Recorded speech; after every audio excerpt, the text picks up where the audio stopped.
My coworker, Vanessa Cole, noticed me arriving at the office parking lot in a luxury car and asked, her voice filled with envy, "Claire, did you buy that car yourself?"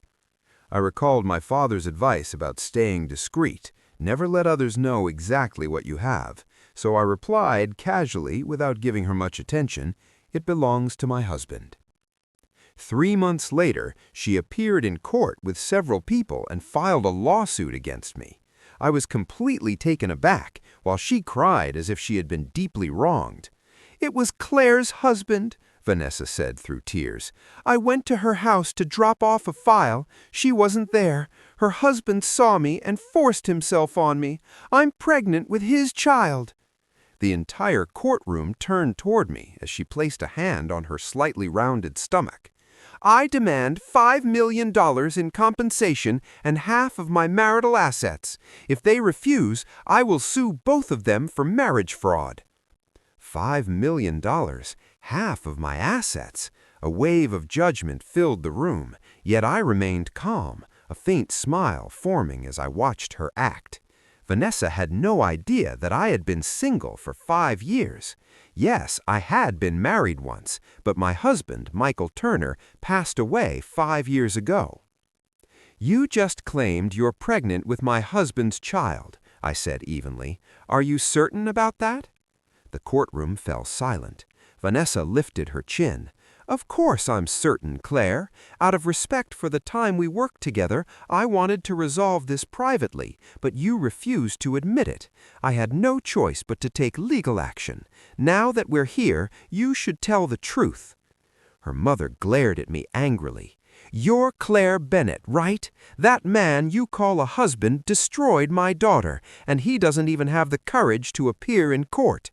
If he hadn't violated her, she would still be innocent. How else would she be pregnant?" Both of them created a dramatic scene, loud, emotional, and accusatory. I remained composed, barely reacting. Slowly, I shook my head. "I believe you have the wrong person," I said calmly. "Instead of blaming me, you should be searching for the actual man responsible. My husband would never do something like that." Her response immediately provoked her mother. "How can you be so certain? My daughter is young and beautiful. Men are naturally drawn to her. I'm sure your husband is no exception. If she hadn't gone to your house to deliver that file, this wouldn't have happened." Vanessa cried harder, holding her stomach. "Because of him, my life is ruined," she sobbed. "I can't get married, and now I'm pregnant. The doctor said that if I have an abortion, I might never have children again." She looked at me with red, swollen eyes. "My demands are reasonable. $5 million for emotional distress and a share of your assets. After all, I'm carrying your husband's child. Your family is wealthy. Can't you afford it?" A faint, knowing smile appeared on my face. "So, this is the real issue," I said quietly. "This was never about anything else. It was about money." Her expression stiffened, though her eyes briefly revealed uncertainty. "I'm the victim here. Don't I have the right to seek justice?" I leaned back slightly in my chair. "Vanessa, you are far more calculating than I expected." Her composure nearly broke, but I continued. "You just claimed you're pregnant with my husband's child," I repeated calmly. "Then say his name." She didn't hesitate.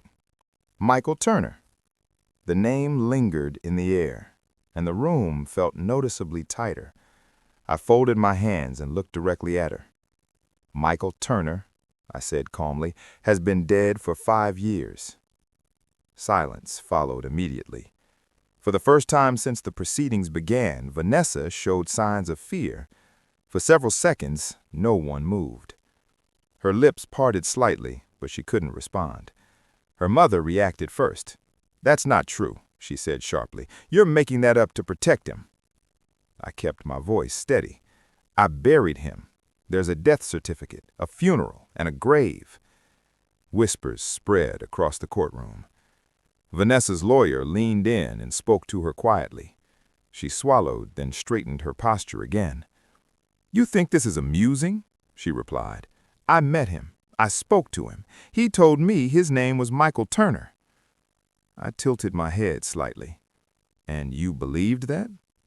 He knew details about you, your home, your routines. He even answered a phone call from you while I was there. I heard your voice. That made me pause briefly, though I kept my expression neutral. You heard my voice? Yes, she said firmly. He called you honey. A few people in the room exchanged glances. I exhaled quietly. I haven't been called that in 5 years. Her mother scoffed. You're twisting everything. My daughter is pregnant. The judge intervened. Ms. Bennett, are you formally stating that your husband is deceased? Yes, Your Honor. And you can provide proof? Of course. Vanessa's confidence began to weaken, though she continued. You're lying, she said again, but her tone lacked certainty. That man lives in apartment 302 at Brighton Heights. I've been there. Brighton Heights. The name triggered a memory. Years ago, when the company requested emergency contact details, I had listed that address. It was an investment property, usually empty, occasionally used for storage. I never expected it to be connected to me in this way. I don't live there, I replied. You're lying, she repeated. I remained composed. Then describe him. She hesitated briefly, enough for others to notice. He was tall, with dark hair and gray eyes. My expression didn't change. Many people fit that description. What else? She seemed slightly irritated. He had a scar near his jaw. Michael never had a scar there. I felt a quiet certainty settle in.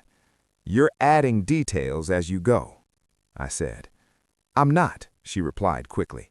He drove a black sedan. He said you were out of town that night. I was out of town. I was in Chicago for a charity event. There are photos, and many people saw me there. More whispers followed. Vanessa's mother looked briefly uncertain before recovering. You could have left earlier. I didn't. The judge raised his hand. Enough.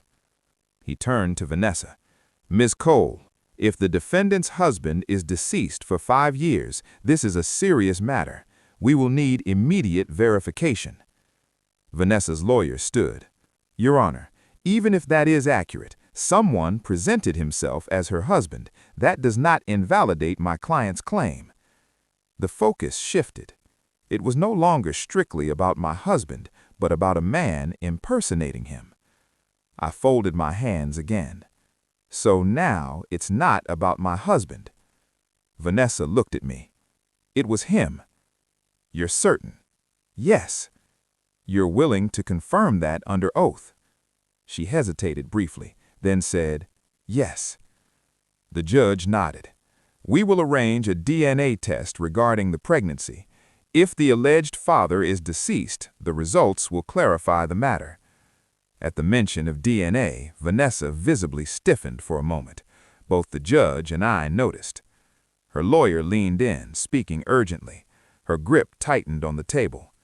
I continued, if you are confident, then let's proceed with the test.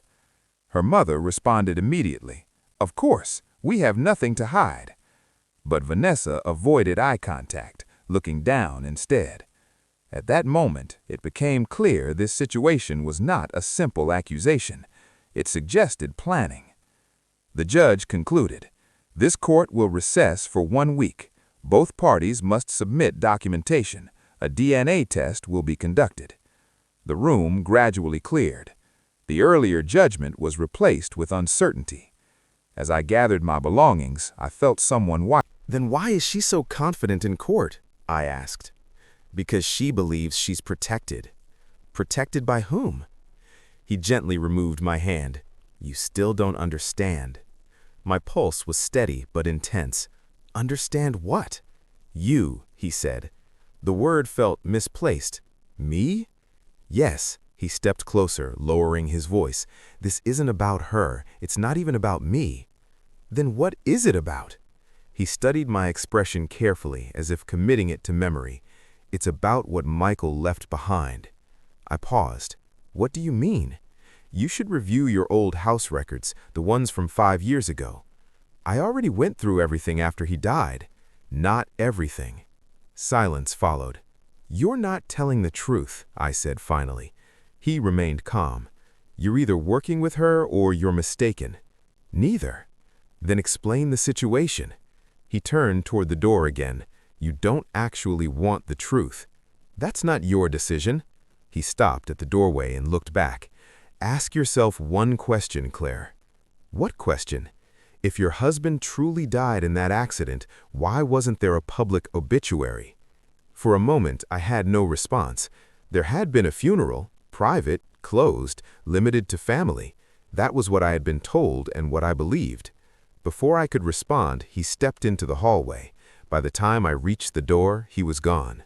I stood alone in apartment 302, a place I rarely used but where someone had clearly been staying. My phone vibrated again. Another message from an unknown number. He told you too much. Stay out of it. At that point, the focus shifted. This was no longer about Vanessa, the claim, or the impersonation. It was about Michael and whatever happened 5 years earlier. For the first time since his death, I questioned everything. That uncertainty was more concerning than the lawsuit itself. I didn't sleep that night. I sat in my living room with the lights on, reviewing a folder I had kept sealed for years. Michael's accident report, insurance documents, and funeral records. Everything appeared standard, too standard. The accident occurred on a highway outside Denver late at night, a single vehicle incident, severe fire damage, and a closed casket recommendation. I remembered being advised that it was the best option. I also remembered signing documents under emotional strain. But one question remained. Why was there no public obituary? I opened my laptop and searched his name, Michael Turner. There were multiple results, but none referenced his death. No notices, no archived entries, only older business-related mentions. I picked up my phone and called the funeral home listed in the documents. After several rings, a woman answered. Green Valley Memorial? My name is Claire Bennett. My husband, Michael Turner, was buried there 5 years ago. I need confirmation. There was a brief pause as she checked. I'm sorry, ma'am, but we have no record of that name. I paused. That's not possible. I have documentation. I can verify the spelling if you'd like. That won't be necessary, I replied quietly, ending the call. If he wasn't buried there, then who had I buried? My phone rang again. This time it was Vanessa. I hesitated, then answered. What do you want? You went to the apartment, she said, her voice unsteady. How do you know that? I told you he lives there. He doesn't. Who is he, Vanessa? There was a pause. I don't know. For the first time, her tone was sincere, not exaggerated, just uncertain. You seemed very certain in court, I said. I thought I was protected. By whom? He told me not to worry, that if anything went wrong, it would be handled. How? He didn't explain. I paused. Are you actually pregnant? Yes. You're sure? Yes. Is the child his? I don't know anymore. That was the first direct answer she had given. Vanessa, next week in court, be honest. I was honest. You presented part of the truth. Her voice weakened. Do you think I wanted this? I believed he was your husband. He knew details about you. He had photos. I paused. What photos? Of you at home, your kitchen, your garden. He showed them to me. That information was concerning. Someone had been observing me. How long did you know him? 3 months. The same 3 months between the car incident and the lawsuit. Did he ever mention where he was before meeting you? No. Did he mention the accident? What accident? You didn't know he was supposedly dead? No. He told me you were separated, that you were distant and focused on money. That explanation seems convenient. I didn't plan to harm you, she said quietly. I believed he was your husband. I thought if I pushed legally, he would step forward and acknowledge the child. Instead, he disappeared. That aligned with recent events. Vanessa, if this situation is larger than both of us, you need to stop treating me as the opposition. You're not? I don't think so. There was a pause before she spoke again. He said if I ever doubted him, I would end up like the last woman. I tightened my grip on the phone. What last woman? He didn't explain. Has anyone else contacted you? Yes. Who? An unknown number. The judge looked at me. Go ahead. I would like Miss Cole to clearly state under oath whether she personally verified the identity of the man she claims assaulted her. The room fell silent. Vanessa glanced at me and her lawyer tensed. That's already been established. No, I said calmly, it hasn't. The judge turned to Vanessa. Answer the question. She hesitated, then swallowed. No, she said quietly, I didn't verify his identity. A murmur spread across the gallery. You assumed he was my husband because he said so, I continued. Yes. And because he knew personal details about me. Yes. Details that could have been accessed through our company records. Her lawyer stood quickly. Objection. Overruled, the judge said firmly. Answer. Vanessa paused, then admitted, yes. I turned toward the back of the room. Emily was sitting there, watching as always. Your Honor, I continued, I request the court subpoena internal access logs from our company. The atmosphere shifted. Vanessa's lawyer frowned. On what grounds? On the grounds that someone accessed my private address and personal data shortly before Miss Cole visited apartment 302. Emily's expression changed, just slightly, but enough. The judge leaned forward.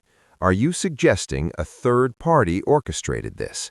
I'm suggesting the man Miss Cole met may have been given access to my personal information. Vanessa spoke suddenly. He asked if Emily still handled employee access files. The room froze. Her lawyer turned sharply. What? He asked if Emily still handled employee access files. All eyes shifted. Emily stood slowly.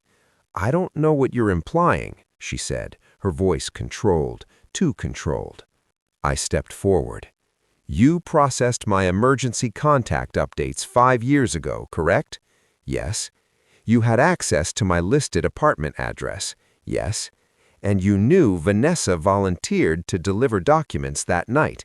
That's speculation, is it? Emily's jaw tightened. The judge intervened. Miss Reed, are you accusing your colleague? I'm asking why the only 2 parties who knew about that apartment were me and our HR department. For the first time, Emily's composure slipped. I was just doing my job.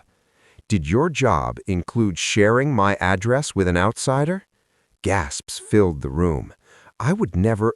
Then explain how a stranger knew exactly where to wait. Silence. Vanessa spoke again, her voice unsteady. He asked if Emily still handled employee access files. The room froze. The judge struck the gavel. This is a serious allegation. Miss Harper, you will remain in this courtroom. Emily sat down slowly. I didn't do anything illegal, she muttered. I looked at her steadily. Then who did you give the files to? Her breathing shifted. I didn't give them to anyone, but someone accessed them. She fell silent. The judge turned to the clerk. Pull the internal access records immediately. Emily's lawyer stood from the back. This is outrageous. No, what's outrageous is a possible identity fraud case tied to a false assault accusation. Vanessa reached for my hand under the table. Do you think she's behind it? She whispered. I think she's involved, I replied quietly. Emily suddenly stood again. You don't understand, she said, her voice rising. Then help us understand, I said. She looked around the courtroom, the judge, the lawyers, the officers, then back at me. You were never the target. My stomach dropped. What does that mean? She let out a quiet laugh. You still think this is about revenge or money. Then what is it about? She shook her head. You really don't know what your husband was involved in. The room felt colder. Say it, I demanded. Her voice lowered. He didn't die in that accident. The words landed heavily. Vanessa's grip tightened around my hand. "Then where is he?" I asked. Emily met my eyes. For the first time, she looked uncertain. "He ran," she said, "and he left you with something he shouldn't have." My heart raced. "The key?" She didn't answer, but she didn't deny it.